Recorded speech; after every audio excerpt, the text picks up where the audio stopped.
Princess Margaret Rose Windsor, 1930–2002, Countess of Snowdon and the younger sister of Queen Elizabeth II, was arguably one of the most popular royals in modern history. Known for her rebellious nature and determined personality, she made headlines around the world for her partygirl lifestyle and her relationship with her father's equerry Group Captain Peter Townsend, a romance that featured in the blockbuster Netflix series The Crown. But how much do you know about the royal? Hello and welcome to Royal Scandal. Please do well to like, subscribe, comment and turn on the notification bell so as not to miss out on any news updates. Long before the rebellious Prince Harry came onto the scene, Princess Margaret, the younger sister of Queen Elizabeth II, established herself as the royal family's wild child. Known in the press for her vivacious personality and antics, Margaret was an enthusiastic party princess, drinking, smoking, and cultivating friendships with a variety of celebrities, actors and musicians. It is arguably these elements of Margaret's personality and lifestyle that make her such a fan favorite on the award-winning Netflix drama The Crown, in which she is played by actresses Vanessa Kirby and Helena Bonham Carter. But how much do you know about the Queen's sister? We bring you the facts. Hello and welcome to Royal Scandal. Please do well to like, subscribe, comment and turn on the notification bell so as not to miss out on any news updates. Number 1. Princess Margaret was the first member of the British royal family to be born in Scotland for more than 300 years. Princess Margaret was born on August 21, 1930 in Glamis Castle, Scotland, the family seat on her mother's side. At the time of her birth, she was fourth in line to the throne through her father, Bertie, later King George VI. Although her parents hoped to call her Anne, the name was vetoed by her grandfather King George V, so they instead opted for the name Margaret Rose, which was later affectionately shortened to Margot by those close to her. According to The Independent, the registration of Margaret's birth was delayed for several days to avoid her being number 13 in the parish register. Margaret has a number of other royal firsts linked to her name. Her wedding to photographer Anthony Armstrong-Jones in 1960 was the first British royal wedding to be broadcast on national television, while her divorce, 18 years later in 1978, was the first for a senior royal since Queen Victoria's granddaughter Princess Victoria Melita ended her marriage to Ernest of Hesse in 1901. Number 2. Margaret had a close relationship with her sister, Queen Elizabeth II, but fought with her as a child. Margaret and Elizabeth enjoyed a relatively ordinary upbringing for children of their wealth and social position, and like many sisters with a close age gap, they weren't averse to a bit of sibling rivalry. Marion Crawford, who worked for 17 years as a governess for the family, wrote in an unauthorized biography titled The Little Princesses that they were two entirely normal and healthy little girls. Neither was above taking a whack at her adversary if roused, she disclosed. Lilibet Elizabeth was quick with her left hook. Margaret was more of a close-in fighter, known to bite on occasions. Biting aside, the pair maintained a close relationship into adulthood. Margaret served as a bridesmaid during Elizabeth's marriage to Prince Philip in 1947, while Elizabeth gifted Margaret a 20-room apartment at Kensington Palace following the latter's wedding to Anthony Armstrong-Jones in 1960. According to Vanity Fair, Margaret installed a direct line to Buckingham Palace from her desk at Kensington Palace, thereby allowing the two sisters to frequently call one another. Number 3. Margaret had nightmares of disappointing the Queen. Although their relationship was extremely close, being the sister of a reigning monarch may have taken its toll on Margaret. According to the journalist Craig Brown, author of Ma'am Darling, 99 Glimpses of Princess Margaret, the princess had recurring nightmares about disappointing Elizabeth. When a novelist asked Margaret if she ever dreamt about the Queen, Margaret replied that she had nightmares of being disapproved of. Number 4. Margaret enjoyed a decadent lifestyle. As might be expected for a member of the royal family, Margaret lived a life of luxury. According to Brown, an average morning for the princess in her mid-20s began with breakfast in bed and finished with a vodka pick-me-up and four-course lunch. Luxurious though it might have been, Margaret's lifestyle was anything but dull.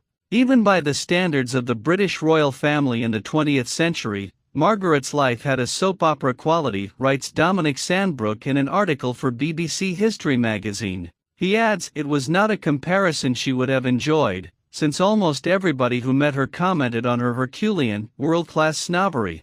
Number 5. Margaret was known for being rude. Tales of Margaret's rudeness are well documented in the media. Indeed, it has been alleged that some of her staff nicknamed her Her Rude Highness.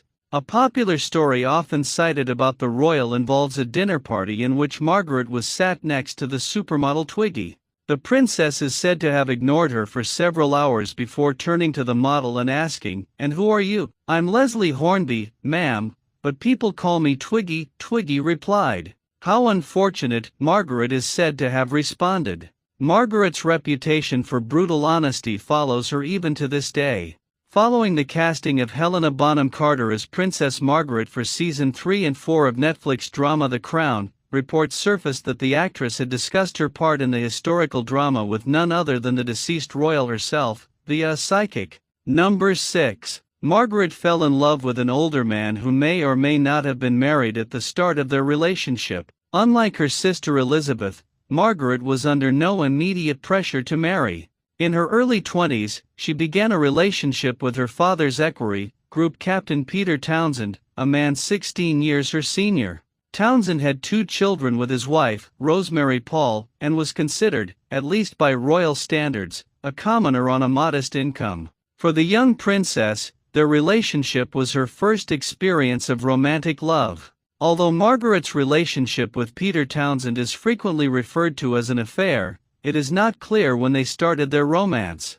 Townsend divorced in 1952, and some sources suggest that he didn't become close to Margaret until after the death of her father, King George VI, on February 6, 1952. Number 7. Margaret chose her duty to the Commonwealth over marrying for love. Margaret's relationship with Townsend was revealed to the public when an eagle-eyed journalist spotted the princess affectionately plucking a piece of lint from Townsend's jacket during the Queen's coronation at Westminster Abbey in 1953. Later that year, in April 1953, Townsend proposed to the 22-year-old princess. Because Margaret was under the age of 25 at the time, and because she was so closely linked to the line of succession, the Queen's consent to the marriage was required by the Royal Marriages Act of 1772.